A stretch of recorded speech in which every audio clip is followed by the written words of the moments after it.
నమస్కారం. లక్ష్మి చెప్పే కథలకు స్వాగతం. వీణులతో వీక్షించటానికి సిద్ధం కండి. ప్రియ సఖులు, ఇప్పుడు మనం ప్రముఖ సీనియర్ రచయిత శ్రీ పిఎస్ నారాయణ గారు రచించిన రేపటి సూర్యోదయం అనే ఓ చక్కటి కథను విందామండి. ఈ కథ 1998 ఫిబ్రవరిలో 3 వారాల పాటు ఆంధ్రభూమి వారపత్రికలో ధారావాహికంగా ప్రచురింపబడింది. ఇప్పుడు కథ మొదలు పెట్టేస్తున్నానండి. నా కళ్ళు జిగేల్మన్నాయి. ఎదురింటి మేడ మీద మెరిసిన మెరుపుకు నేను ఉక్కిరిబిక్కిరయ్యాను. వాళ్ళు 2 రోజుల క్రితం కొత్తగా వచ్చారు. పిల్ల జల్ల జనంతో హడావుడి. సామాన్ని చిన్న లారీలో దింపారు. అంతా సర్దుకున్నట్లుగా 4 రోజులకే నిశ్శబ్దం ఏర్పడింది. వచ్చిన వాళ్ళంతా వెళ్ళిపోయారు అన్నట్లుగా. కానీ ఆ మెరుపు అలాగే ఉండిపోయింది, నా కళ్ళను వెలుగుతో నింపుతూ. నిద్రలేస్తూనే హడావుడిగా తలుపు తీసి మొట్టమొదటిసారిగా ఆ మేడ మీదగా చూస్తాను. సూర్యుడిని చూసినంత భక్తిగా. 5 నిమిషాలు పరీక్షగా చూపుని కేంద్రీకరించి ఉంచితే కిటికీల నుండి అటు ఇటు ఆ గదుల్లో తిరిగే మెరుపు నాకు కనువిందు చేస్తుంది. నాకు 9 గంటల దాకా చిన్న చిన్నవి ఆ పని ఈ పని చూస్తూ కిటికీ ఊచలు పట్టుకుని నిలబట్టమే పని. మరి తలుపు తెరుచుకొని నిల్చోవటం బాగుండదు కనుక ఆ సమయంలో నాకు మరే రాజకార్యాలు లేకపోవడంతో కొత్తగా ఏర్పడిన ఈ పనే ముఖ్యమైన పని అయిపోయింది. ఆ అమ్మాయి గాక ఆ ఇంట్లో మరొక ముసలామె కనపడుతుంది. ఎప్పుడైనా ఒకసారి బయటకు వచ్చి అటు ఇటు చూసి లోపలికి వెళ్తూ ఉంటుంది. నేను 9 దాటిన తర్వాత నా గదిలో నుండి బయటపడతాను. నడుచుకుంటూ వెళ్ళి చిక్కడపల్లి సెంటర్లో ఉన్న స్వరాజ్య హోటల్లో భోజనం చేసి కాస్త ముందుకు నడుచుకుంటూ వెళ్ళి బస్సు ఎక్కితే మా ఆఫీసు దగ్గర దిగడానికి 15 గంట పడుతుంది. ఆ రోజు సాయంత్రం ఇంటికి వస్తూనే గేటు లోపల కాలు పెట్టకుండానే తలెత్తి ఎదురు మేడ మీదకి చూశాను. మెరుపు. బాల్కనీలో కొత్తగా తెప్పించి వరుసగా పెట్టిన చిన్న చిన్న పూల కుండీల్లో నీళ్లు పోస్తుంది. కొద్దిగా వంగి బకెట్లో నీళ్లు మగ్గుతో ముంచి పోస్తున్నప్పుడు ఆమె పొడవైన జడ ముందుకు జారి వేళ్లాడుతూ ఆమెకు మరింత అందాన్నిస్తోంది. పమిట అస్తవ్యస్తమై చూపరులను మరింత మత్తెక్కిస్తోంది. మనుషుల్ని ఎంతగా ఆకర్షిస్తున్నది అంటే నేను నా గది తలుపుకున్న తాళాన్ని తీయటానికి నాకు 10 నిమిషాల పైన పట్టింది. నేను బొమ్మలా ఆమెను అలాగే చూస్తూ ఉండిపోయాను. అలా చెట్లల్లో నీళ్లు పోస్తూ పోస్తూ ఎందుకో తలెత్తి నా వంక చూసినప్పుడు నేను ఉలిక్కి పడ్డట్టుగా మొహం తిప్పుకుని గది తాళం తీశాను. ఆ అమ్మాయి కళ్ళార్పకుండా బొమ్మల తననే చూస్తున్న నా గురించి ఏమనుకుంటుందో. అదే అమ్మాయిలతో వచ్చిన చిక్కు. మగవాళ్ళని మత్తెక్కించే ఆ రూపాలు, వాళ్ళని వాళ్ళ అందాలని చూడకుండా ఉండలేము. అలా చూస్తున్నప్పుడు వాళ్ళు గమనిస్తే పట్టుబడిన దొంగల మనస్థిమితాన్ని కోల్పోతాము. అదే అయ్యింది నా విషయంలోనూ. తలుపుకు తీసిన తాళాన్ని లోపల వైపు గడికి తగిలించి మరొకసారి తలెత్తాను. ఆమె నా వంక చూస్తోంది. అంతేకాదు నన్ను ఉక్కిరి బిక్కిరి చేస్తూ చిన్నగా నవ్వింది. నాలో తత్తరపాటు ఆమెకు స్పష్టంగా కనపడిందేమో. పెద్దగా నవ్వేసి చటుక్కున లోపలికి వెళ్ళిపోయింది. నేను తలుపును దగ్గరగా వేశాను. చొక్కా విప్పి హ్యాంగర్కి తగిలించి కూజాలో నీళ్లు వంపుకొని గడగడా తాగాను. బాత్రూంలోకి వెళ్ళి నీళ్లతో మొహం కడుక్కొని తువ్వాలతో తుడుచుకుంటూ ఉత్సుకతతో కిటికీలో నుంచి ముందు మేడ వైపు చూశాను. కిటికీలో నుంచి నా వైపుగా చూస్తున్న ఆమె నేనటు చూడగానే నా వైపు చేయి ఊపింది. నా మొహంలో కలవరపాటు. అదొక అర్థం కాని అయోమయావస్థ. ఆమె చొరవ నాకు చాలా విచిత్రంగా తోచింది. ఆమె ఉద్దేశం ఏమిటో నాకు అర్థం కావటం లేదు. పరిచయం లేని నాతో అలా ప్రవర్తిస్తున్నది అంటే. కానీ నాలో అటు చూడకుండా ఉండలేని తపన, కోరికలను నిలవరించలేని వయసు, దృఢమైన శరీరంలో చంచలమైన మనస్సు. ఎంతటి నిగ్రహపరుడైనా అందమైన ఆడదాన్ని ఆహ్వానాన్ని తిరస్కరించగల శక్తిమంతుడవుతాడని నేననుకోను. నిజంగా ఆమె అప్సరస, అందులో సందేహం లేదు. నా అందము నలుగురు అనుకునేలా తక్కువదేమీ కాదు. అదే ఆమెను ఆకర్షిస్తున్నదేమో నాకు అర్థం కావటం లేదు. కానీ ఆమె నాతో స్నేహం చేయటానికి ఉవ్విళ్ళూరుతున్నదన్నది ఆమె చేష్టల్లో స్పష్టంగా కనపడుతున్నది. కొన్ని 100 గజాల దూరం నుండే కనపడుతున్న ఆమె నన్ను ఆమె వైపుకు అయస్కాంతంలో లాగుతూ ఉండగా నేనేం చెయ్యాలో తెలియనట్లుగా ఆమెనే చూస్తూ ఉండిపోయాను. ఆఫీసులో ఆడపిల్లలు మాట్లాడటం వేరు, ముక్కు మొహం తెలియని అందమైన ఆడపిల్ల చేతులూపి మరీ ఆహ్వానించడం వేరు. ఇలాంటి విషయాల్లో మరొకరి సలహా తీసుకోవాలన్నా సిగ్గుగానే ఉంటుంది. ఆ సాయంత్రం మా వీధి మొదట్లో ఉన్న బేకరీలో బ్రెడ్ కొనుక్కుందామని మెట్లెక్కుతున్నప్పుడు ఆ బేకరీ మెట్లు దిగుతున్న ఆ మెరుపును అంత దగ్గరగా చూస్తూ కలవరపడ్డాను. బిస్కెట్ ప్యాకెట్ ఉన్న చెయ్యెత్తి హలో అన్నట్లుగా పేదాలు కదిలించింది. నేను తడబడ్డ మాట వాస్తవం. నా ఊహ నిజమైతే మా ఇంటి ఎదురుగా ఉంది మీరే కదూ? పెదాలు వంకరు తిప్పి కిసుక్కున నవ్వింది. ఆమె కళ్ళు మూసి తెరిచింది. ఆమె కనురెప్పలు ఓ పొడవాటి పడవల వంకర తిరిగి ఆమె ముఖానికి ఓ వింత అందాన్ని చేకూరుస్తున్నాయి. నవ్వుతున్నప్పుడల్లా ముత్యాల్లా మెరుస్తున్న తెల్లని పలువరస, కొనతీరిన ముక్కు, పెద్ద పెద్ద కళ్ళు, ఎర్రటి మొహం మీద కాస్త పొడుగ్గా దోసగింజంత బొట్టు.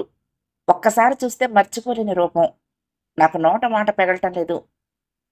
మీరు కొనేవేవో తొందరగా కొంటే మీతో పాటు స్కూటర్ మీద నేను ఇంటికొచ్చేస్తాను అంది. ఇలాంటి అనుభవం నాకు కొత్త. 1,00,000 కోరికలుండొచ్చు. ఎన్నో మధుర క్షణాల్ని స్వాప్నిక జగత్తులో రూపొందించుకోవచ్చు. కానీ వాటిని నిజ జీవితంలో ఆచరణలో పెట్టగలిగే క్షణాలొస్తే ఎలా ప్రవర్తించాలో అర్థం కాని తపన. ఆమె నవ్వు నా మీద ఉసిగొలుపుతున్న బాణంలా ఉంది. చటుక్కున లోపలికి వెళ్ళి బ్రెడ్ తీసుకుని బయటకొచ్చాను. నన్ను మీతో పాటు తీసుకువెళ్తున్నారా లేదా? కళ్ళు పైకెత్తి విల్లంబులా నుదురు ముడివేసి అడిగింది. అంత అందమైన ఆడపిల్ల స్కూటర్ మీద వెనక్కి కూర్చుంటాను అంటే ఎంత జరుడైనా కాదని ఎలా అనగలడు? నేను మీ ఇంటి ఎదురుగా ఉంటానని మీకు ఎలా తెలుసు? కావాలని అడిగాను. మీకు అందమైన ఆడపిల్లలు ఎలా గుర్తుంటారో మాకు అందమైన మగవాళ్ళు అలాగే గుర్తుంటారు. ఆమె మరొకసారి కిసుక్కున నవ్వింది. స్కూటర్ స్టార్ట్ చేశాను. వెనక ఆమె ఎక్కుతూ మామూలుగా కూర్చోవచ్చా, దూరంగా కూర్చోవాలా అంది. ఆమె గొంతులో స్పష్టంగా నాకు ఎగతాళి కనిపిస్తోంది. మీ ఇష్టం అన్నాను. నీళ్లల్లో మునక్కూడదు, మునిగిన తర్వాత చలికి వెరవకూడదు. ఇక లోకుల సంగత జానేదో. థ్యాంక్ యూ అంది. దూరంగానే కూర్చుంది. పోతున్నప్పుడు దగ్గరకు జరుగుతుందేమో నాకు తెలియదు. మీరేం చేస్తుంటారు అడిగాను. ఎంఏ సైకాలజీ అయిపోయింది, ప్రస్తుతం ప్రాక్టికల్స్లో ఉన్నాను అంది. అంటే అంటే ప్రస్తుతం మనుషుల్ని చదవటమే నా పని. నాకు కనపడకపోయినా ఆమె నవ్విందని నాకు అర్థమైంది. ఒక్క క్షణం ఇంత అందమైన అమ్మాయి మెంటల్ అయి ఉండదు కదా అనే అనుమానం వచ్చి భయపడ్డాను. హైదరాబాద్ రోడ్ల మీద అస్తవ్యస్తంగా నడుస్తున్న మనుషుల్ని, కార్లని, ఆటోలని, స్కూటర్లని ఛేదించుకుంటూ నేను ముందుకు దూసుకుపోతున్నాను. నా ప్రజ్ఞా పాఠవాలన్నింటినీ ఉపయోగించి. ఒక్క ఆఫీస్కి అయితే బండిని బయటకు తీయను. ఇవాళ దిల్సుఖ్ నగర్లో రామన్ దగ్గరికి వెళ్ళటానికని స్కూటర్ తీశాను. రాము నా చిన్ననాటి స్నేహితుడు. ఏమైతేనే మెరుపుతో పరిచయం అవటానికి అది దోహదం చేసింది. వచ్చిన చుట్టాలంతా వెళ్ళినట్టున్నారు అన్నాను. నన్ను బాగానే అబ్జర్వ్ చేస్తున్నారన్నమాట అంది. ఆమెకు కనపడకపోయినా చిన్నగా నవ్వాను. ఎదురిల్లే కదా అన్నాను, దాంట్లో పెద్ద ప్రత్యేకత లేదు అన్నట్లుగా. అవును, ఆ పెద్ద ఆయన మీ తండ్రా అడిగాను. అవును, అందుకే వెళ్ళగొట్టేశాను అంది. అదేంటి? ఆ చండాలుడంటే నాకు పరమాసహ్యం గనుక. నేను బ్రేకును బలంగా తొక్కటంతో తూలి నా భుజం మీద వాలిపోయింది సరోజ. అప్పుడు సరిగ్గా మధ్యాహ్నం 1 గంట అయ్యింది. వుడ్లాండ్స్లో భోజనం చేసి ఏదైనా మ్యాట్నీకి వెళ్దామా అన్నట్లు బయలుదేరాం. అది సరోజతో పరిచయమైన 3వ రోజు. వంకర తిరిగి ఉన్న ఆ పొడుగాటి కనురెప్పల వెనక్గా ఉన్న అందమైన కళ్ళను చూస్తుంటే నన్ను నేను మర్చిపోతున్నాను. దేవుడు ఓ దేవతను సృష్టించి నా అదృష్టం కొద్దీ నా ముందు వదిలేశాడా అన్నట్టుగా ఆమె మొహంలోకి చూస్తూ కాలాన్నే మరిచి తన్మయత్వం చెందుతున్నాను. సినిమాకు వెళ్లాలనే ఉంది. ఆ చీకట్లో తెర మీద కనపడే కృత్రిమ అందాలను చూస్తూ కూర్చునే దానికంటే పచ్చని చెట్ల నడుమ ఇందిరా పార్కులో కూర్చుని కబుర్లు చెప్పుకోవటం ఆనందంగా ఉంటుంది కదా అన్నాను. నాకు ఆ వెధవ కబుర్లంటే ఇష్టం ఉండదు అంది. ఏం అన్నాను ఓ కిళ్ళి కొట్టు ముందు స్కూటర్ ఆపుతూ. 2 కిళ్ళీలు తీసుకుందామని. ఏముంటాయి మన మధ్య కబుర్లు? మీదే ఊరు అంటారు, మీరు ఎంతవరకు చదివారు అంటారు, మీరు ఏదైనా ఉద్యోగం చేస్తున్నారా అంటారు, మీకు అన్నలు ఎంతమంది, తమ్ముళ్ళు ఎంతమంది అంటారు, అక్క చెల్లెళ్ళు ఎంతమంది అంటారు, మీ ఇష్టాలు ఏమిటి అంటారు.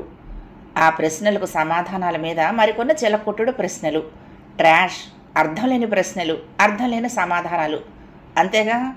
హాయిగా ఏ ఫైటింగ్ సినిమాకు వెళ్ళామనుకోండి, దాన్ని మనం ఎక్కడి నుంచి ఎక్కడి దాకా చూసినా సినిమా అర్థం కాలేదనే ప్రశ్నే ఉండదు. పాటలు అంటారా, ఇప్పుడు మనం చెవులు కోసుకున్నట్టంత మంచి పాటలు ఏమీ రావటం లేదు కదా, మిస్ అయిపోతాం అనుకునేందుకు. గొక్క తిప్పుకోకుండా అనేసి పక్కున నవ్వింది. కిళ్ళి కట్టించుకుని ఆమెకొకటి ఇస్తూ ఓకే ఓకే అని స్కూటర్ స్టార్ట్ చేశాను. సినిమా హాల్లోకి వెళ్ళి గంట కూడా కూర్చోలేదు. నాకు తలనొప్పిగా ఉంది అంటూ నసుగుడు మొదలుపెట్టింది. అయితే తర్వాతది నా సలహానే. నేను ముందే చెప్పాను కదా, హాయిగా పచ్చగడ్డిలో కూర్చుని కబుర్లు చెప్పుకుందామని అన్నాను. ప్రతి దాంట్లోనూ మగవాడి మాట చెల్లుతుందని ఆ మగపక్షపాతి దేవుడు ఎప్పుడో రాసి పెట్టాడు. ఏం చేస్తాం పదండి అంది. ఇంటర్వెల్లో ఇద్దరం బయటపడి ఇందిరా పార్కులో చెట్టు కింద చేరాము. ఒక్కడు చెప్పండి నాకు, మీ వాళ్ళందరినీ వెళ్ళగొట్టానంటున్నారు కదా, మీరు ఆ ముసలమ్మే అంత పెద్ద ఇంట్లో ఉంటున్నారు కదా, ఉద్యోగపు వేట ఏం చేయాలని ఇక్కడ? గెడ్డిలో కూర్చుంటూ ఆమెను చూస్తూ అడిగాను.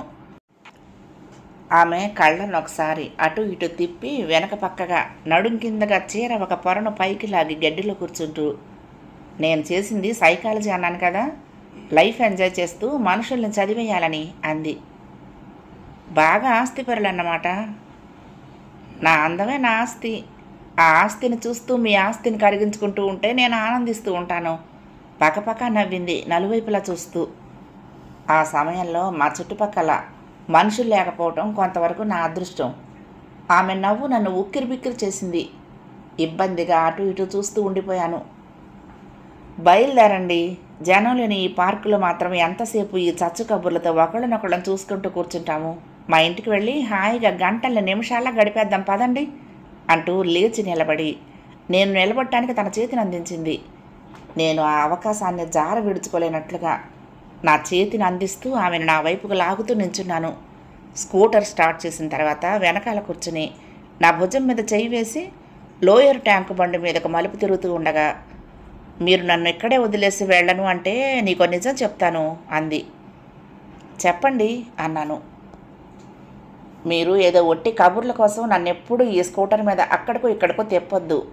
ఎంజాయ్ చేయాలి అనుకుంటే ఓ పోష్ హోటల్లోని మంచి రూమ్ బుక్ చేయండి, జేబు నిండా డబ్బులు వేసుకురండి. లేదా మీకు నాకు కూడా టైం వేస్ట్. ఎందుకు ఈ దండక తిరుగుళ్ళు? చాలా సూటిగా అంది. ఓ అందమైన బొమ్మ మీద ఎవరో వాంతి చేసుకున్నంత వికారం వేసింది నాకు. సరాసరి స్కూటర్ని ఆమె ఇంటి ముందు ఆపి గుడ్ నైట్ అంటూ ఆమె దిగగానే నేను నా బండిని ముందుకు ఒక్క దూకు దూకించాను. 4 రోజుల తర్వాత ఓ ఉదయం 7 గంటలప్పుడు తలుపు చప్పుడైతే ఎవరా అన్నట్లు వెళ్ళి తలుపు తీశాను. ఎదురింటి మేడ మీద ముసలమ్మ, సరోజకు తోడు నీడ రక్షకురాలు. మొహం చిట్లిస్తూ చూశాను ఏమిటి అన్నట్టుగా. ఆ రోజు సరోజను స్కూటర్ మీద తీసుకొచ్చి ఆ ఇంటి ముందు దించిన తర్వాత మళ్ళీ ఆమె వైపుకే కాదు ఆ ఇంటి వైపుకే నేను తలెత్తి చూడలేదు. మిమ్మల్ని అమ్మాయి ఒకసారి రమ్మనమంది అందామె. దేనికి? విసుగ్గా అడిగాను. తెలియదు బాబు, నాకు ఇప్పుడు వీలు పడదు, నేను ఆఫీస్కి వెళ్ళే హడావుడిలో ఉన్నాను. చాలా నిర్లక్ష్యంగా అన్నాను. నా తల్లి 3 రోజులు బట్టి ఏమి తినటం లేదు బాబు, ఎందుకో కుళ్ళి కుళ్ళి ఏడుస్తున్నది. మిమ్మల్ని ఎట్టాగైనా ఓ 10 నిమిషాలు వచ్చి వెళ్ళమంటున్నది ఆమె బ్రతిమలాడుతున్నట్టుగా అంది. చూస్తానులే వీలున్నప్పుడు. అది సభ్యత కాకపోయినా ఇక ఆమెతో మాట్లాడటం ఇష్టం లేదన్నట్టుగా తలుపులేశాను. నేను కావాలనే వెళ్ళలేదు. 10 నిమిషాలు తీరిక చేసుకోలేక కాదు. అలాంటి ఆడవాళ్ళంటే నాకు పరమాసహ్యం. వాళ్లతో నాకు మాటలేంటి? చచ్చా, డబ్బు కోసం జీవితాన్నే నాశనం చేసుకునేవాళ్ళు ఎంతకైనా తెగిస్తారంటంలో అబద్ధం లేదు. కానీ ఆ ముసలమ్మ నన్ను వదలలేదు. రాత్రి హోటల్లో భోజనం చేసి ఇంటికొచ్చి తలుపుకున్న తాళం తీస్తూ ఉండగానే గేటు నెట్టుకుంటూ లోపలికొచ్చింది. బాబు, సరోజ మిమ్మల్ని ఒకసారి వచ్చి వెళ్ళమంటున్నది అంది. మీరు రాకపోతే అది అన్నం ముట్టేటట్టు లేదు అంది. అదేమిటి? నా రాకకు ఆమె అన్నం తినడానికి సంబంధమే ఉంది. నాకేం తెలుస్తుంది చెప్పండి?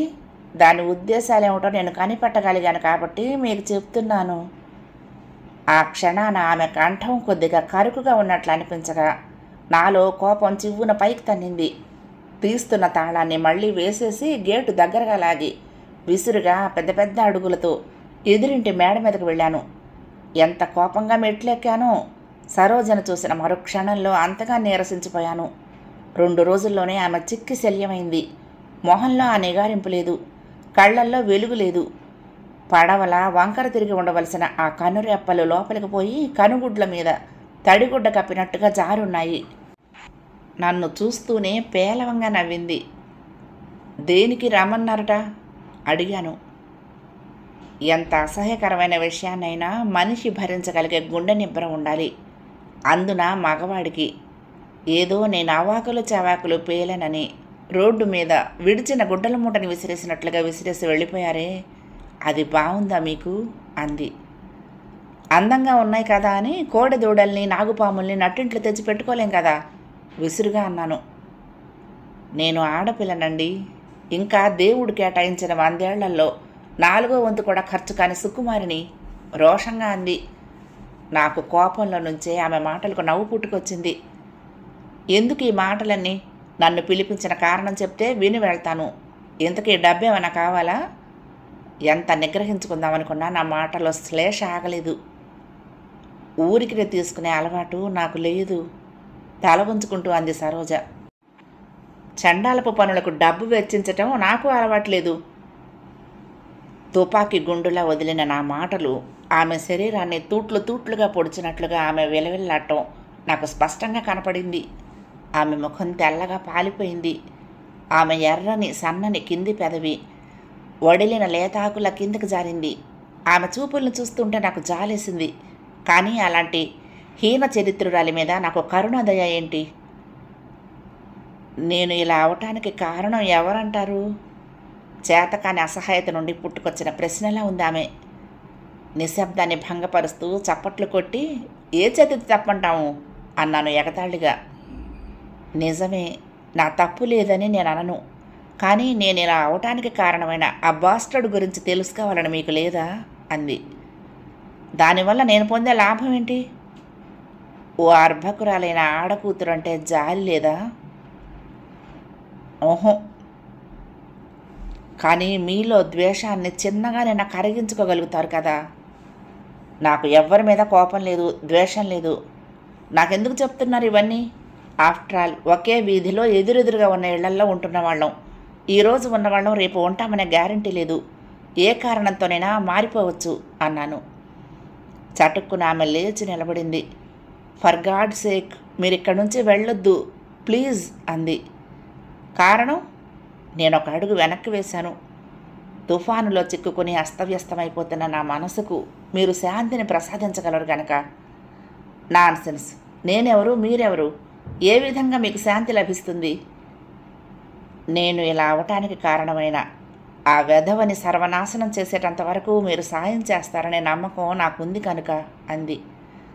ఇంతలో ముసలమ్మ 2 కప్పులతో కాఫీ తెచ్చి మా మధ్య ఉన్న టీపాయ్ మీద పెట్టింది. అప్పుడు సాయంత్రం 5 అయింది. ఆ రోజు మళ్ళీ తర్వాత కలుస్తాను అని చెప్పి ఆ మేడ మీద నుంచి విసురుగా బయటకు వచ్చేసిన తర్వాత నేను 3 రోజులు దీర్ఘంగా ఆలోచించాను. నేను ఏ విధంగా ఆమెకు సాయం చేయగలను అని. ఒక పక్క మనసు పీకుతూనే ఉంది, అనవసరంగా ఈ రొంపిలో నేను ఇరుక్కుంటున్నాను అని. మంచి మనుషులతో ఏం చేసినా మనకు అపకీర్తి రాదు. సరోజ లాంటి స్త్రీల వ్యవహారాలలో తలదూర్చడం అంటే నా గౌరవాన్ని బజార్లో నిలబెట్టినట్టే. మనసంతా కలతబారుతోంది. ఆమెను గురించి ఆలోచిస్తూ ఉంటే నీరసం ఆవరిస్తున్నది. సంపెంగ పూల వెనక దాక్కున్న నాగుపాములా ఉన్న ఆమె ప్రవర్తన నన్ను కాటేస్తే నేను ఊహించలేని పరిస్థితి అది. అయినా అందమైన అజంతా శిల్పం లాంటి ఆమె కృంగి కృషించిపోతూ ఉంటే నా మనస్సు నిశ్శబ్దంగా ఊరుకోలేకపోతుంది. ఆమె కాలిపోతున్న జీవితాన్ని చూస్తూ అసహాయంగా ఉండిపోలేనేమో అనిపిస్తోంది. కర్కశమైన మొరటు పాదాల కింద తొక్కివేయబడుతున్న ఆమెను నలుగురి నడుమ మమత, ప్రేమ, మానవత్వం పొందే మనిషిగా చేయలేనా? సభ్య సమాజంలో ఆ అందమైన బొమ్మకు ఒక ఉన్నత స్థానాన్ని ఏర్పరచలేనా? నాలో ఏర్పడుతున్న ఈ సంఘర్షణకు సమాధానం అన్నట్టుగా నేను తిరిగి ఆ మేడ మెట్లెక్కాను. చిరుజల్లులో తడుస్తూ సరోజ ముందు కూర్చున్నాను. వేడి పొగలు కక్కుతున్న కాఫీని చప్పరిస్తున్నప్పుడు వాకిట్లో చిరుజల్లు కాస్త జడివానయ్యింది. రమేష్ అని నాతో కలిసి చదువుకున్నాడు ఆ త్రాష్టుడు. సంస్కారం ఉట్టిపడేలా ప్రవర్తించి నన్ను, నా మనసును తన వైపు లాక్కుని నన్ను ఆక్రమించి పెద్దలు తెచ్చిన ఓ ధనవంతుడి కూతురి డబ్బు మోజులో పడి ఆమె మెడలో 3 ముళ్ళు వేసి నన్ను సర్వనాశనం చేశాడు. ఆమె చెప్తోంది. మీరు తొందరపడ్డట్టే కదా అన్నాను. నేను చెప్పాను కదా నా తప్పు ఉన్నదని. అతడి మాటలు నమ్మి ఇంట్లో నుంచి అర్ధరాత్రి కట్టుబట్టలతో పారిపోయాను. తర్వాత 72 గంటల్లోనే నేను మోసగించబడ్డానని తెలుసుకున్నప్పుడు నా బ్రతుకే నాకు బరువైంది. నా జీవితమే నాకు అసహ్యం వేసింది. ఏమీ చేతకాక మళ్ళీ అర్ధరాత్రి మా ఇంటి వాకిట్లో కాలు పెట్టాను తల వంచుకుని అంది. నేను మాట్లాడలేకపోయాను. ఆ రోజున ఆ క్షణాన ఆమెను ఓదార్చే ఊర్పు ఆమె తల్లిదండ్రులకు లేకపోయిందని నాకు అర్థమైంది. నన్ను బిచ్చకత్త కంటే హీనంగా తరిమి కొట్టారు నన్ను కన్న తల్లిదండ్రులు. అప్పుడే ఒక నిర్ణయానికి వచ్చేశాను. ఏంటి ఇలా బతకాలనా? ఎంత నిగ్రహించుకున్నా నా కంఠంలో నా మాటల్లో ఎగతాళి బహిర్గతం కాకుండా ఆగలేకపోయింది. అవును, ఎందుకో తెలుసా? ఆమె కంఠం చాలా గంభీరంగా ఉంది. సరైన సంపాదన లేని మా నాన్న ఇంకేం పని లేనట్లుగా సంవత్సరానికి ఒకసారి మా అమ్మను మరొక బిడ్డకు తల్లిని చేస్తూ మా కుటుంబాన్ని అధపాతాళానికి నెట్టేశాడు. మాకు కట్టుకోవడానికి సరైన బట్టలు లేవు. కడుపు నిండా భోజనానికి కూడా మొహం వాచిపోయేలా ఏడ్చేవాళ్ళం. అలాంటి బ్రతుకులు ఈడుస్తూనే నేను ట్యూషన్లు చెప్పి డబ్బు సంపాదించుకుని ప్రైవేటుగా ఎంఏ పాస్ అయ్యాను. ఎంఏ పాస్ అయి ఆ త్రాష్టుడి వలలో పడి నా తెలివిని భవిష్యత్తును గంగలో కలిపేశాను. ఆమె దుఃఖాన్ని ఆపుకోలేనట్లుగా గొంతు బొంగురుపోయింది. ఒక్కోసారి చిన్న సంఘటన కూడా జీవితాన్ని అస్తవ్యస్తం చేసేస్తుంది. సానుభూతిగా అన్నాను. ఆమె ముఖం ఎర్రబడింది. పిడికిళ్ళు బిగుసుకున్నాయి. ఆమె ఊపిరి బిగపట్టుకుంటున్నట్లు రెప్పలార్పకుండా కనుగుడ్లను సూదుర్లా పెట్టి ముందుకు చూస్తోంది. క్షణంలో ఆమె ముఖం రక్తపు ముద్దలా అయింది. ఆమె ఆవేశంతో ఊగిపోతూ నరాలు ఉబ్బిన పిడికిళ్లను సోఫా మీద కొడుతూ, సంపాదిస్తాను, డబ్బు సంపాదిస్తాను, కోరినంత డబ్బు సంపాదిస్తాను, ఈ వెధవలను నా చుట్టూ ఆటబొమ్మల్లా తిప్పుకుంటాను, నా ఇంటి ముందు నోరు తెరుచుకుని నా చూపుల కోసం పడిగాపులు పడి ఉండేలా నా అందాన్ని వలలా విసిరి వాళ్ళను సర్వనాశనం చేస్తాను. వాళ్ళ సమాధుల మీదుగా పైకి లేస్తూ నన్ను నేను నిలబెట్టుకుని నా తర్వాత అమ్మ కడుపున పుట్టిన 6 అందమైన జీవితాన్ని ప్రసాదిస్తాను అరుస్తున్నట్టుగా అంది. మొట్టమొదటిసారిగా సరోజ వంక జాలిగా చూశాను, ఆమె కొవ్వొత్తి అవుతున్నందుకు. అదే మరొకసారి మా ఇంటి గడప యువతలుగా నిలబడి మా నాన్నకు చెప్పినప్పుడు ఆయన ఒక్క క్షణం కూడా ఆలస్యం చేయకుండా మంచి ఆలోచన అంటూ నన్ను లోపలికి ఆహ్వానించాడు. అంతేకాదు, నన్ను మా ఊరు నుంచి మాకు తెలిసిన వాళ్ళందరికీ దూరంగా ఇక్కడికి తీసుకొచ్చి ఈ మహాపట్టణంలో దింపి నేనేదో గౌరవప్రదమైన బ్రతుకుతో డబ్బు సంపాదిస్తున్నట్లుగా మా ఊరి వారి ముందు గొప్పలు చెప్పుకుంటున్నాడు.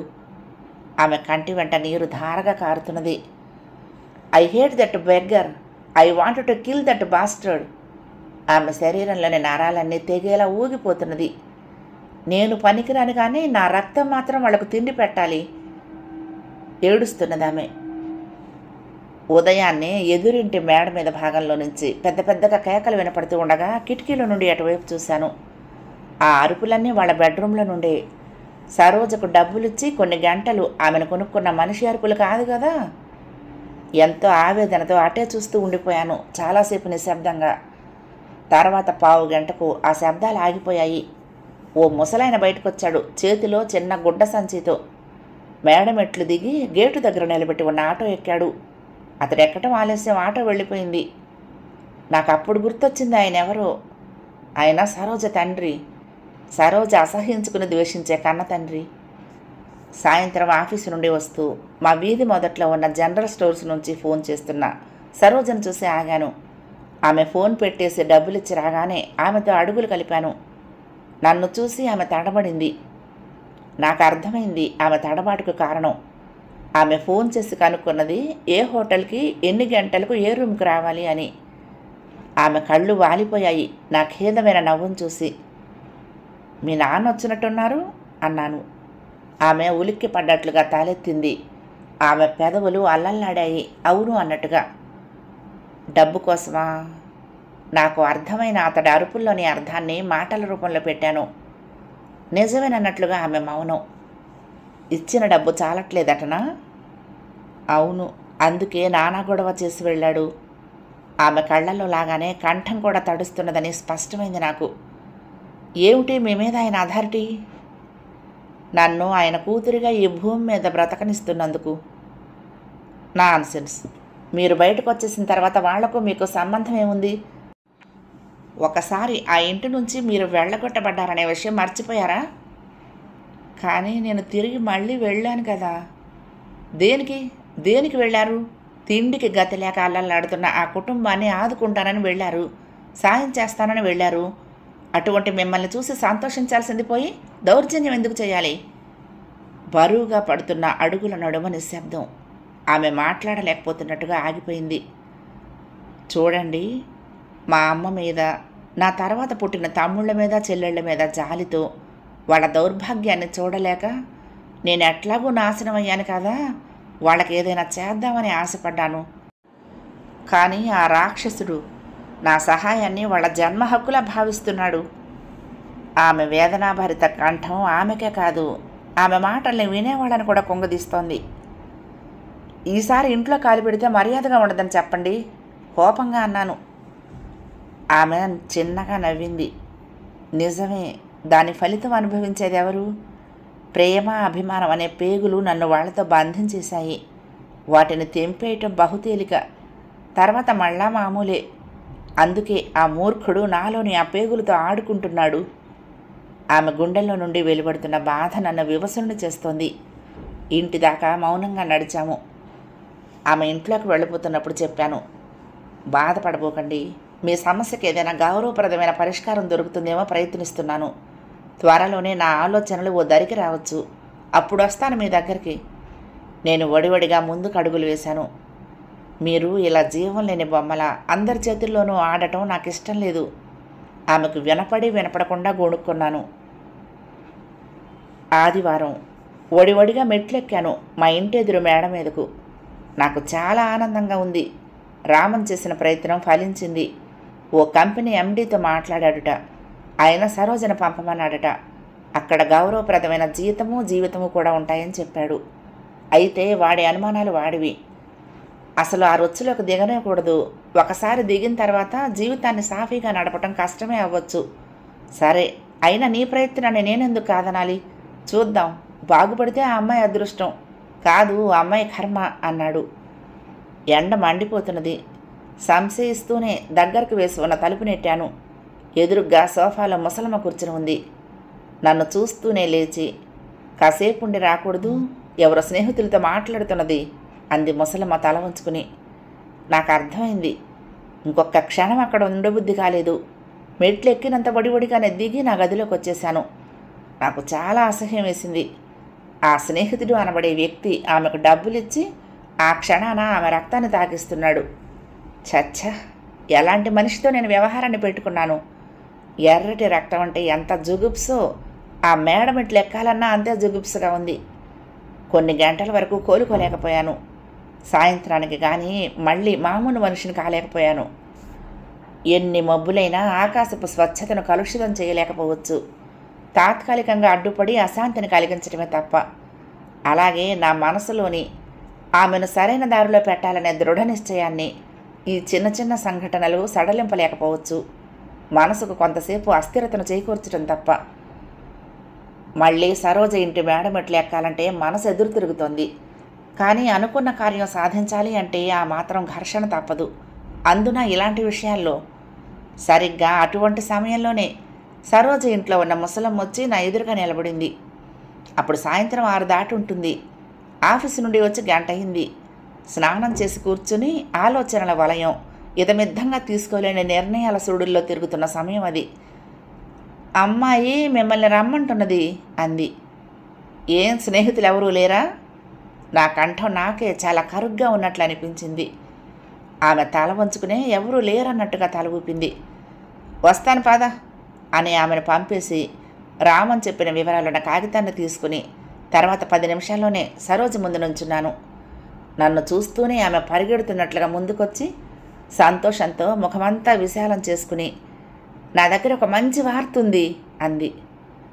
ఏమిటది అన్నాను కుతూహలంగా. రమేష్ కనపడ్డాడు. రమేష్ ఎవరు? నాకు అర్థం కాలేదు. అదే ప్రశ్నించాను. ఆమె ఒక్క క్షణం ఆగింది.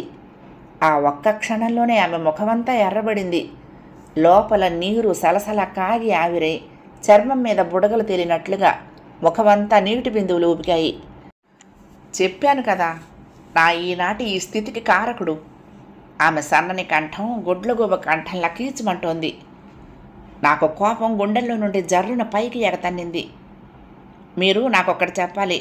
మీ ముసలమ్మ మాటల్లోలా ఇంకా స్నేహితులతో తిరగాలని మీరు కోరుకుంటున్నట్లయితే నేను నా కాలాన్ని శ్రమని వృధా చేయటం అవసరం లేదు.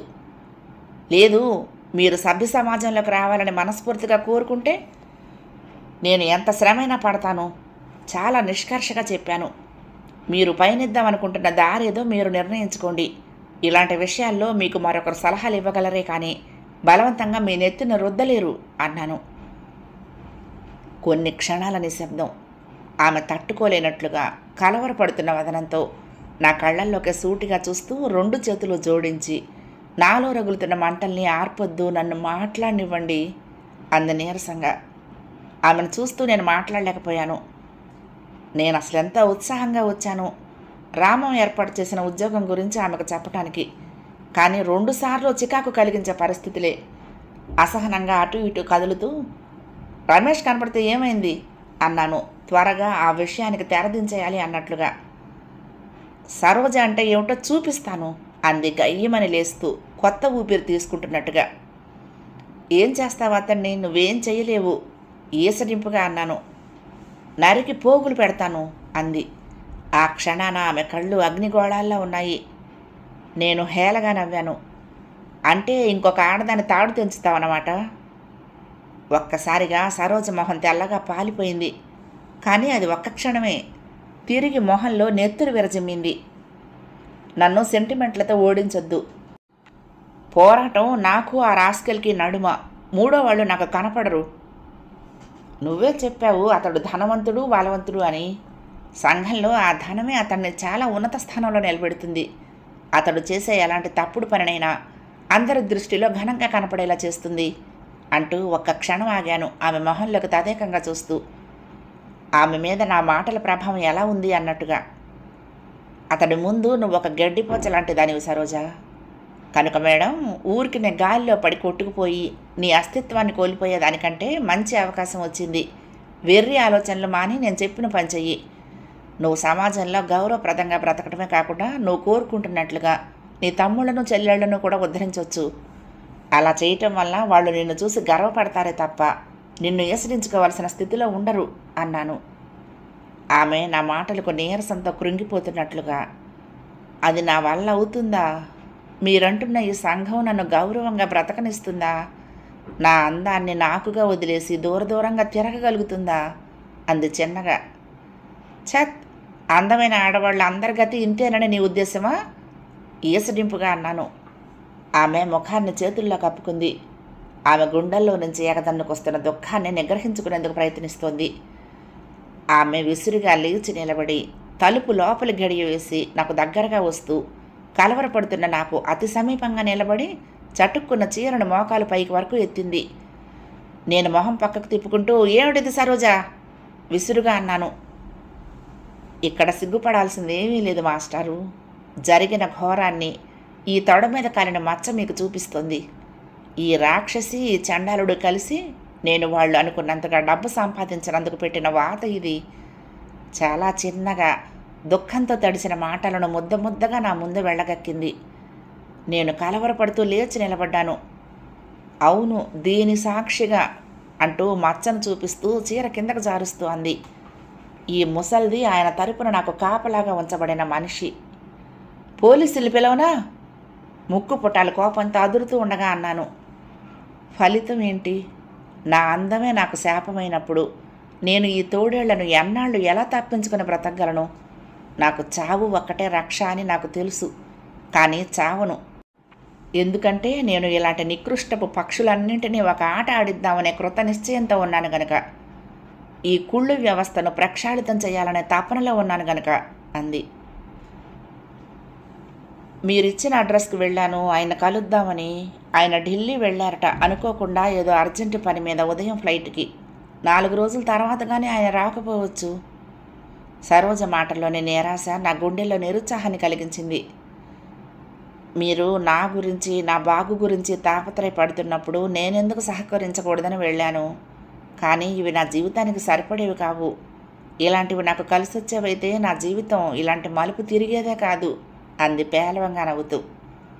ఆ రోజు సాయంత్రం 6 గంటలకు నేను ఆఫీసు నుంచి వస్తూనే ఈ విషయం కనుక్కుందామని ఆ మేడ మెట్లెక్కాను.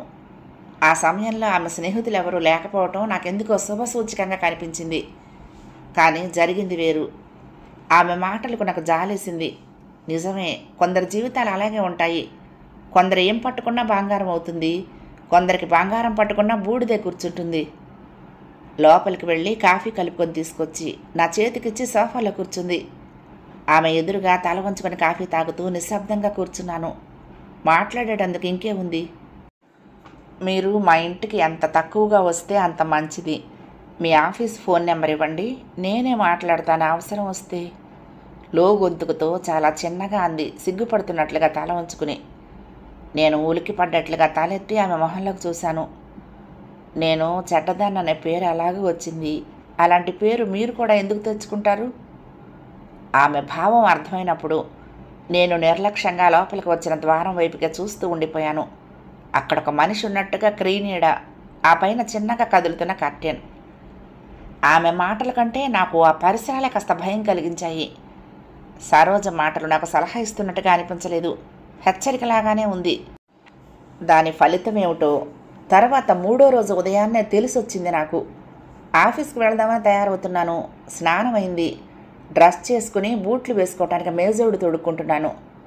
అప్పుడు ఆయన తలుపు తోసుకుంటూ లోపలికి వచ్చి, నేను 2 మంచి మాటలు చెప్పి వెళ్దామని వచ్చాను, వినటానికి నీకేం అభ్యంతరం లేదు కదా? హీచు గొంతుకును ఎగతాళిలో రంగరించి వదిలినట్టుగా ఉన్నాయి ఆ ముసలైన మాటలు. అంత దగ్గర నుంచి ఆ మనిషిని ఎప్పుడు చూడకపోవటంతో కాస్త తడబడ్డాను. మీరెవరు అన్నాను కుర్చీలో నుంచి లేచి నుంచుంటూ. నేను మీ ఎదురింటి మేడ మీద సరోజ తండ్రిని. ఏమిటి, మా అమ్మాయికి మీరేదో ఉద్యోగం చూస్తున్నారట? మీకు కాని విషయాల్లో మీరు కల్పించుకోవడం మీ ఒంటికి అంత మంచిది కాదని చెప్పడానికే వచ్చాను. ఆయన సూటిగా అసలు విషయంలోకి వస్తూ అన్నాడు. అంటే అతడి మాటలు లెక్క చేయటం ఇష్టం లేదన్నట్టుగా విసురుగా అన్నాను. నేను ఎవరికైనా అర్థమయ్యేలా చెప్పడం అంటే చాలా ఘోరాలే జరిగిపోతాయి. వద్దు, చెప్పింది విను. సరోజతో ఇంకెప్పుడు మాట్లాడటానికి ప్రయత్నించబోకు. సరోజనేదో ఉద్ధరిద్దాం అన్నట్టుగా తాపత్రయపడబోకు. నేను చాలా మంచివాణ్ణి. నీలాగా మరొకరి విషయాల్లో ఎప్పుడూ కల్పించుకోను. వస్తాను. అతడు వచ్చినంత వేగంగానూ నా ఇంటి గడప దాటాడు, నన్ను ఉక్కిరి బిక్కిరి చేస్తూ. కానీ మరుక్షణంలోనే తిరిగి నా ఎదుట ప్రత్యక్షమై, మీరు అనుకుంటున్నట్లుగా అది ఉద్యోగం చేయాలి అని అనుకోవాలే కానీ ఆ ఏర్పాట్లు చేయటం నాకు చీటికి వేసినంత తేలిక అంటూ చీటికి వేసుకుంటూ గేటు తీసుకుని వడివడిగా వెళ్ళిపోయాడు. నాకు తల తిరిగిపోయింది. ఇదెక్కడి ఘోరం? నేను చేస్తున్నది చెడ్డ పనా? ఊబిలో ఇరుక్కుపోతున్న ఓ అభాగ్యురాలని బయటకు లాగి నిలబెట్టాలనుకోవటం నేరమా? అందున ఈ మాట చెప్తున్నది ఆ అమ్మాయి తండ్రా? చిరాకుతో కూడిన మనసుతో రోజంతా చాలా నీరసంగా గడిచిపోయింది. ఆఫీసులో పని మీద కూడా ధ్యాస నిలపలేకపోయాను. అసలు అతడు వచ్చి వెళ్ళిన షాక్ నుండి కోలుకున్న తర్వాత నిగ్రహించుకోలేని ఆవేశం వచ్చింది. వెళ్ళి అతగాడి చొక్కా పట్టుకుని లోపలికి ఈడ్చుకొచ్చి తన్నాలన్నంత కోపం వచ్చింది. అయినా సభ్యత అడుగు ముందుకు వేయనీలేదు. ఇక ఎట్టి పరిస్థితుల్లోనూ ఆ అమ్మాయి విషయంలో జోక్యం చేసుకోకూడదని అనుకున్నాను. చేసుకుని నలుగురిలో ఆభాస అయ్యేదానికంటే చూస్తూ ఊరుకోవటం మేలనిపించింది. ఎవరి కర్మకు ఎవరు బాధ్యులు? సాయంత్రం ఆఫీసు నుండి ఇంటికొస్తూ కాఫీ తాగుదామని హోటల్కి వెళ్ళినప్పుడు టేబుల్ ముందు ఒంటరిగా కూర్చున్న సరోజ కనపడింది. నన్ను చూస్తూనే హాయ్ అంటూ చెయ్యి ఊపింది. ప్రొద్దున జరిగిన సంఘటన వలన ఏర్పడిన నా మనసులోని బాధనంతా వెళ్ళగక్కేందుకు మంచి అవకాశం దొరికినట్టుగా త్వరగా వెళ్ళి ఆమె ముందు కూర్చున్నాను. మీరెప్పుడు కనపడతారా అని ఆతృతతో ఎదురు చూస్తున్నాను అన్నాను. ముసలివాడి హేయమైన పనికి నన్ను నిలదీయాలనేది మీ ప్రయత్నమైతే నేను నిస్సహాయురాలిని అంది బాధగా. నాకు తెలుసండి, జరిగిందంతా నాకు తెలుసు. మీలో కుతకుతలాడుతున్న ఆవేశము నాకు తెలుసు తల ఉంచుకుని అంది. నేను ఎంఏ సైకాలజీని కదా. నవ్వినా చాలా పేలవంగా ఉందా నవ్వు.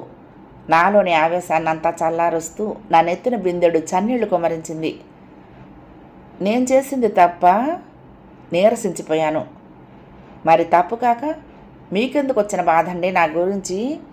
తనకు కాని వాటిల్లో తలదూర్చటం అంటే కొరివితో తలగొక్కోవటం కాదా? నేను మాట్లాడలేకపోయాను. జరిగిన దానికి ఎంతగానో బాధపడుతున్నట్లుగా ఆమె మాటలు ముద్దగా వస్తున్నాయి. 2 నిమిషాలు మా మధ్య ఏ సంబంధమూ లేనట్టుగా నిశ్శబ్దంగా గడిచిపోయింది. బేరర్ వచ్చాడు. 2 కాఫీ స్ట్రాంగ్ సరోజ చెప్పింది. తిరిగి మౌనం కాఫీ వచ్చేటంతవరకు.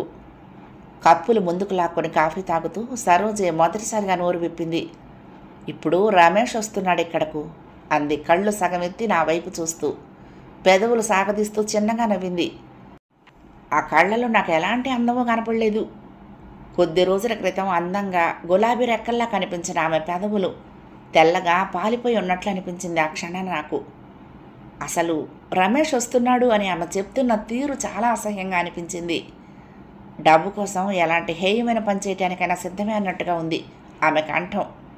లేకపోతే తనని, తన జీవితాన్ని సర్వనాశనం చేసిన అతడితో ఆమెకేమిటి పని? ప్రస్తుతం తను మామగారి అంటన ఓ పెద్ద కంపెనీకి డైరెక్టర్ అయ్యాడు అంది మరొకసారి నవ్వి. ఆమెను, ఆమె నవ్వును చూస్తూ ఉంటే నాకు ఒళ్ళు గగురు పొడిచింది.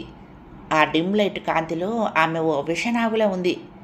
మాట్లాడుతున్నప్పుడు సన్నని ఆమె నాలుక పాము నాలుకలా ముందుకు వెనక్కు కదులుతున్నది. నేను మరొక టేబుల్ దగ్గరికి వెళ్తాను చిరాగ్గా లేవబోతూ ఉండగా ఆమె వారిస్తూ, అదేమిటి, అతను వస్తే మీకేమిటి, ఉండండి పరిచయం చేస్తాను అంది. నాకు అవసరం లేదు అతడి పరిచయం. డబ్బున్న మనిషి ఎలా మాట్లాడతాడో తెలుసుకోవాలి అంటే అతడితో ఓ పావు గంట గడపాలి, అదో థ్రిల్లు నవ్వింది కళ్ళు పెద్దవి చేసి చూస్తూ. ఆ మనిషి డబ్బులు కొల్లగొట్టే ప్రయత్నం అయింది ఎగతాళిగా అన్నాను. క్షణంలో ఆమె బెగుసుకుపోయింది. నా మొహంలోకి చూస్తూ చలనరహితంగా ఉండిపోయింది కొద్దిసేపు. కాదు అంది కొత్త ఊపిరి పోసుకుంటున్నట్లుగా. టేబుల్ మీద ఉన్న మంచినీళ్ళ గ్లాస్ తీసుకుని గడగడా తాగింది. రమేష్కు మరణదండన విధించబోతున్నాను. నేను ఆమె మాటలను చాలా తేలిగ్గా తీసుకుంటూ నవ్వాను. డబ్బు గుంజా హేళనగా అన్నాను. బోడి డబ్బు, డబ్బే కావాలనుకుంటే కనుసైగ చేస్తే చాలు కట్టలొచ్చి వాళ్తాయి నా ముందు. దానికోసం నన్ను నాశనం చేసిన అతడి చుట్టూ భజన చేస్తూ తిరగాల విసురుగా అంది. అయితే ఏం చేద్దామని? చూస్తారుగా నా తీర్పుకు తీరుగుండదు. ఆమె కంఠం చాలా కరుగ్గా ఉంది. నాకు కొద్దిగా భయం వేసింది ఆమె కళ్ళలోని తీక్షణతకు. చంపుతావా ఏంటి? బెరుగ్గా ఆమెను చూస్తూ అడిగాను. తేలిగ్గా కుర్చీలో వెనక్కి వాలుతూ, న్యాయమూర్తి దోషిని శిక్షిస్తాడా? శిక్ష విధిస్తాడు అంది నవ్వుతూ. అదిగో వాకిట్లో రమేష్ కారు ఆగింది. నేను లేచి నిలబడ్డాను. కాఫీ ఇక తాగాలనిపించలేదు. కప్పులో మిగిలిన కాఫీని అలాగే వదిలేసి బయటకు వచ్చాను, ఆమె అడ్డు చెప్తున్నా లక్ష్య పెట్టకుండా. ఇంకా సూర్యోదయం కాకముందే మెళుకు వచ్చింది. రాత్రి కలత నిద్ర. ప్రతిక్షణము నవ్వుతున్న సరోజమొహం. అందులో నుంచి విషం చిమ్ముతున్నట్టుగా వస్తున్న మాటలు. మనుషుల్ని చంపేటంత ధైర్యం ఆ అమ్మాయికి ఎలా లభించిందో నాకు అర్థం కావటం లేదు.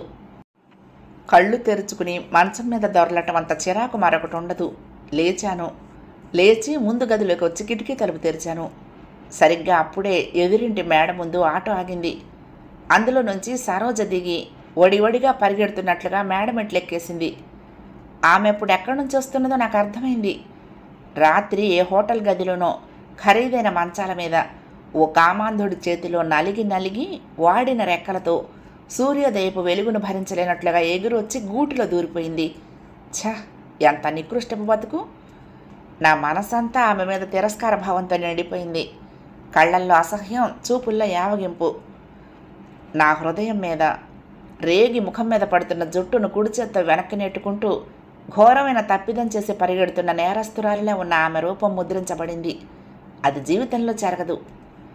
ఎందుకప్పుడు లేచానా, ఎందుకు ఆ కిటికీ తలుపులు తెరిచానా అన్నంత నీరసం ఆవరించింది.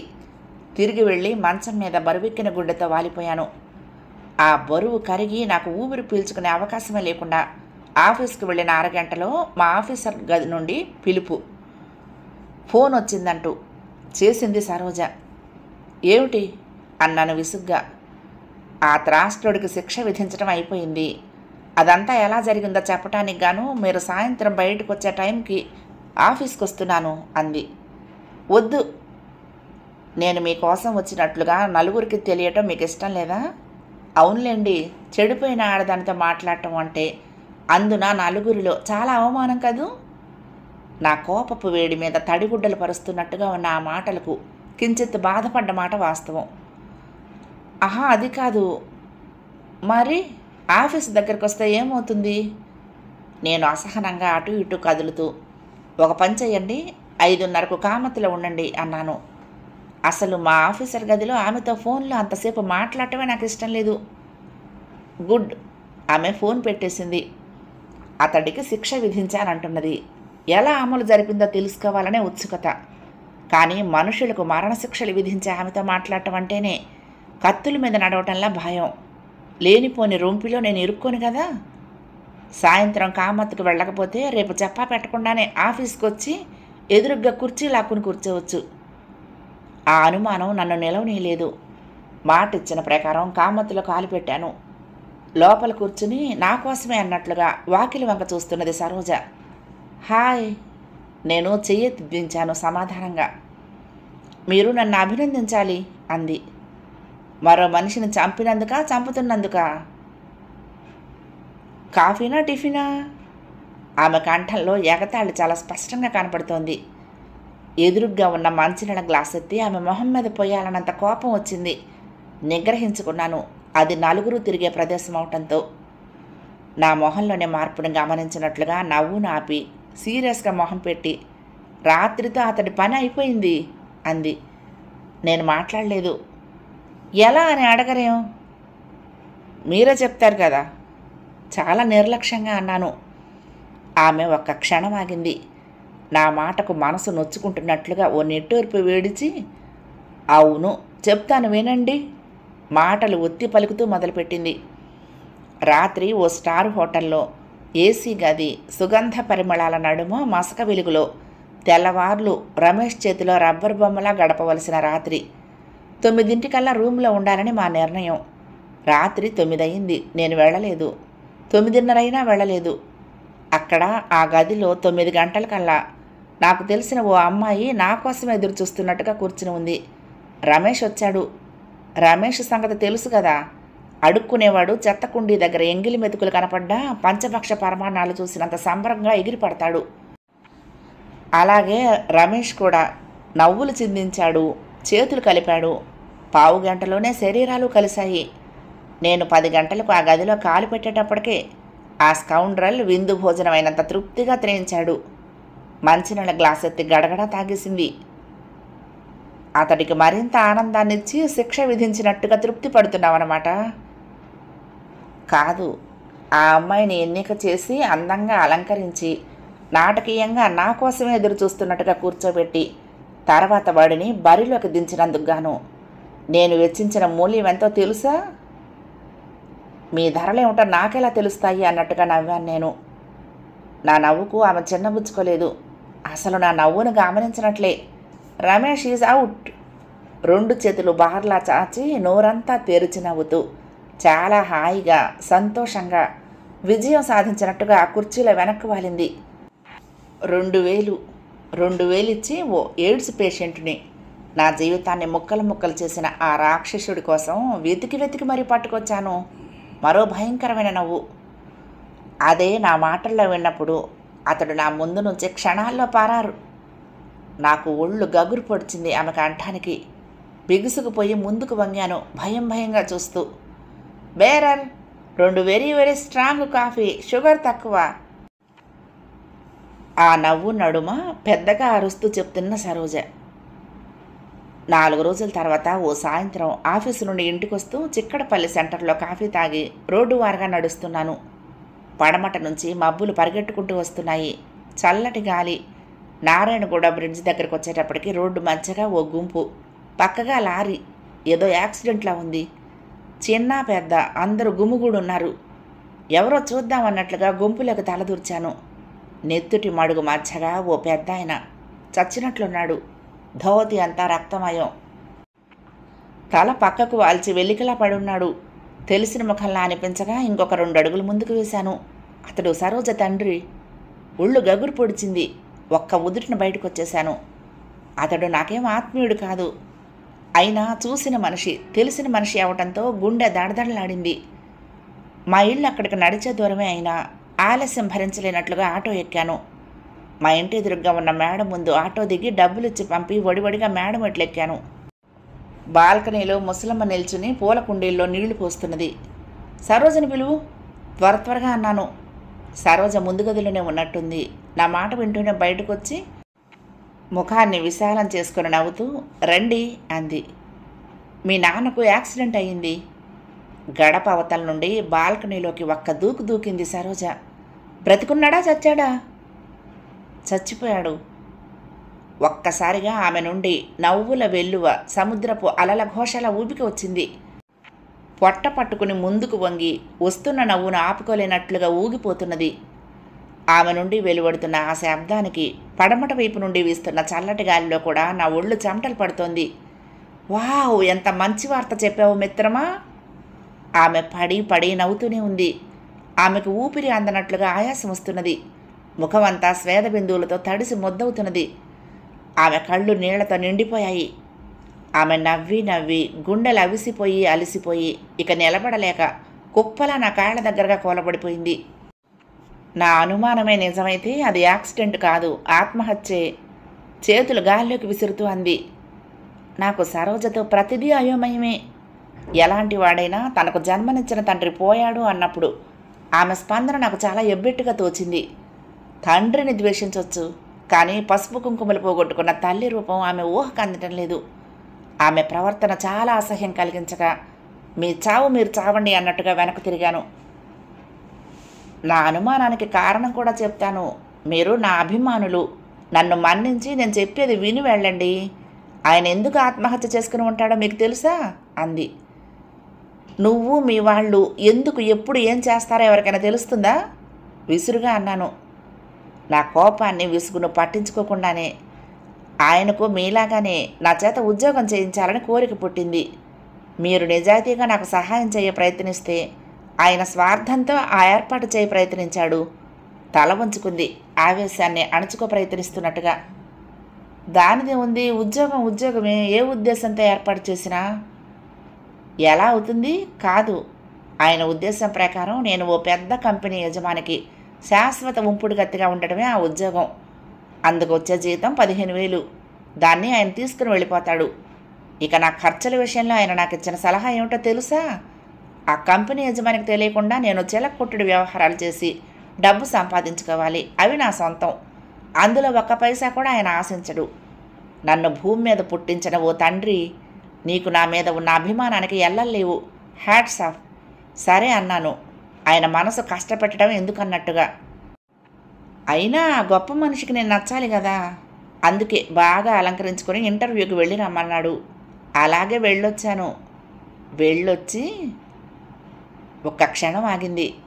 నా వైపే సూటిగా చూస్తూ వెళ్ళొచ్చి ఆ మూర్ఖుడికి ఓ టెస్సా ఇచ్చాను. అది ఎంత బలంగా అతడి గుండెలకు తాకిందంటే ఆ దెబ్బకే లారీ కింద పడి చచ్చాడు. సరోజ ఆగి అప్పటిదాకా బిగపట్టుకున్న ఊపిరిని స్వేచ్ఛగా వదులుతున్నట్టుగా ఓ దీర్ఘమైన నిట్టూర్పు విడిచింది. ఆ పైన శూన్యంలోకి చూస్తున్నట్లుగా కనురెప్పలార్పకుండా ఆకాశంలోకి చూడసాగింది, కళ్ళు పెద్దవి చేసుకుని. ఆ క్షణాన ఆమె ముఖం బాధతో వెలువెల్లాడుతుంది. పూజ్యురాలైన నా తల్లిని కించపరిచే మాట ఒకటే అన్నాను. ఇదే నా జీవితాంతం గుండెల్లో రేగే మంట.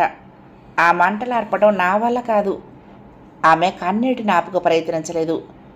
ఆ క్షణాన ఏ విధంగానూ నాకు ఆమెను అనునయించాలనిపించలేదు. ఆమె అంతటా ఆమె ఆ బాధ నుండి కోలుకోవాలి అన్నట్టుగా పిట్టగోడ పట్టుకుని ముఖం పక్కకు తిప్పుకొని రోడ్డు మీదకి చూస్తూ ఉండిపోయాను. కొన్ని గాయాలకు కాలమే సరైన మందవుతుంది. నేను ఇంటర్వ్యూకి వెళ్ళొచ్చాను కదా.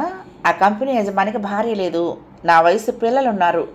వాళ్ల ముందు నన్ను ఇంట్లో పెట్టుకోవటం చాలా ఇబ్బందిగా ఉంటుందన్నట్టుగా మాట్లాడాడు.